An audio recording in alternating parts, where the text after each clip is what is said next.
जब कपल काफ़ी दिनों से कंसीव करने के लिए ट्राई करते हैं तो वो हर पॉसिबल मेथड को इस्तेमाल करते हैं, लेकिन सबसे ज़रूरी चीज़ जो कि वो भूल जाते हैं वो होता है उनका ओव्यूलेशन टाइम। तो आज की इस वीडियो में मैं आपको बताने वाली हूँ कि ओव्यूलेशन टाइम कब कब होता है, किस दिन आपकी बच्चेदानी का मुंह खुलेगा, उस टाइम पे आपको रिलेशन में आना चाहिए। तो ये वीडियो काफ़ी इन्फॉर्मेटिव है। रिक्वेस्ट यही करूँगी कि शुरू से लेकर लास्ट तक ज़रूर देखिएगा। नमस्कार दोस्तों, मेरा नाम हर्षिता वर्मा है और आपका मेरे चैनल ट्विंस माय वर्ल्ड पे स्वागत है। तो देखिए, इसके ऊपर मैंने ऑलरेडी वीडियो बना चुकी हूँ, लेकिन बहुत सारे लोगों का स्टिल कन्फ्यूज़न रहता है कि किस दिन बच्चेदानी का मुंह खुला होता है। तो देखिए, बच्चेदानी का मुंह कब कब खुलता है, इसकी एक सटीक जानकारी आपको सिर्फ आपके ओव्यूलेशन डे से ही पता चलती है, क्योंकि जैसे ही आपके शरीर से अंडा रिलीज़ होता है तो कुछ ऐसे डिस्चार्ज होते हैं जो म्यूकस के डिस्चार्ज होते हैं, जो कि आपके प्राइवेट पार्ट के थ्रू निकलते हैं। तो उसको निकलना भी ज़रूरी होता है और उसको निकलने के लिए आपके बच्चेदानी का मुंह खुला होना ज़रूरी होता है, क्योंकि अगर कोई डिस्चार्ज आ रही है और बच्चेदानी का मुंह नहीं खुला होगा तो वो डिस्चार्ज आउट कैसे होगी। और ये इतने ज़रूरी डिस्चार्ज होते हैं जैसे कि आपको एक इंडिकेशन भी मिलता है कि इस टाइम पे रिलेशन आपको ज़रूर प्लान करना चाहिए। और ये ऐसे डिस्चार्ज होते हैं जो कि जो मेल के सेल्स होते हैं उनको अंदर, यानी कि फीमेल बॉडी के अंदर आने के लिए ये काफ़ी ज़्यादा हेल्पफुल होते हैं। तो इस डिस्चार्ज को अगर आप फिंगर के टेस्ट में अगर देखते हैं तो एक तार सी बनती हुई सी नज़र आएगी। तो ये जो तार जैसी बनती हुई जो एक लिक्विड होती है वो आपके मेल के सेल को अंदर पहुंचाने के लिए काफ़ी ज़्यादा मददगार साबित होती है, क्योंकि इनमें होते हैं वो परफेक्ट पीएच, जो पीएच में जो मेल के सेल्स हैं वो सर्वाइव हो सकते हैं, या फिर वहाँ का जो एल्कलिनिटी है वहाँ पर वो बरकरार रहता है, जिससे कि मेल के सेल्स बहुत ज़्यादा देर तक जिंदा भी रहते हैं और उनको काफ़ी मदद मिलती है, ताकि वो जल्दी से जल्दी ट्यूब्स तक पहुँच के एग वहाँ पर मौजूद होगा तो उस पे जाके वो उसे फर्टिलाइज कर पाए।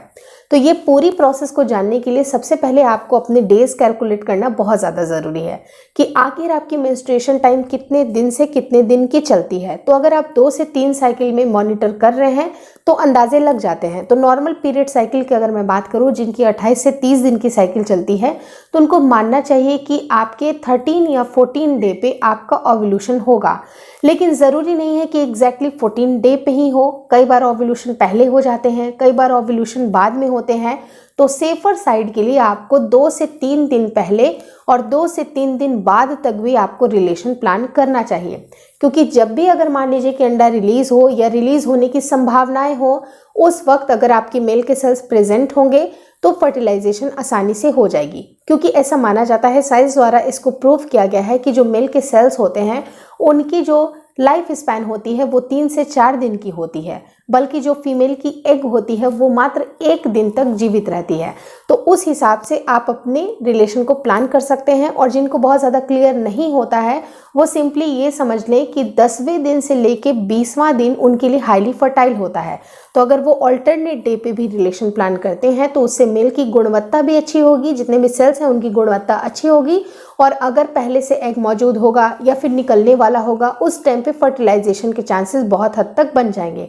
तो अगर मैं बच्चेदानी के मुंह खुलने की अगर बात करूं, तो जैसे ही मान लीजिए कि 14वां दिन आपके एग रिलीज होने का समय होता है, उसके 2-3 दिन पहले से ये बच्चेदानी का मुंह धीरे धीरे ओपन होने लगता है और उसी के तरफ से ये डिस्चार्ज आता है।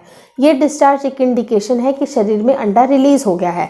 तो आपको 2 दिन पहले, यानी कि हालांकि 11वें से 12वें दिन भी हल्की हल्की सी आधी सी मुंह खुली होती है। 14 तारीख को पूरी तरह से खुल जाती है, लेकिन ये 15, 16वें या 18वें दिन तक भी थोड़ी थोड़ी धीरे धीरे करके बंद होने लगती है। तो ये जो कंप्लीट जो टाइम स्पैन है, इसमें आप ऑल्टरनेट डे पे रिलेशन रखें। रिलेशन रखने से आपको जल्दी से जल्दी गर्भधारण होगा, और गर्भधारण के बाद जब अगर मान लीजिए कि आपको एक इंडिकेशन मिल जाता है कि गर्भधारण हो गया है, तो वो कौन से इंडिकेशन है जिससे आपको पता चल जाएगा कि जो आपके जो मेल के सेल्स होते हैं वो आपके एग तक पहुंचकर उसे फर्टिलाइज कर दिए हैं। तो उसके ऊपर सेपरेटली मैंने वीडियो बनाया है कि आपको कैसा फील होता है। उसके लिए एंड स्क्रीन पे एक वीडियो की लिंक आ रही होगी, तो देखना मत भूलिएगा। Thank you so much for watching twins my world.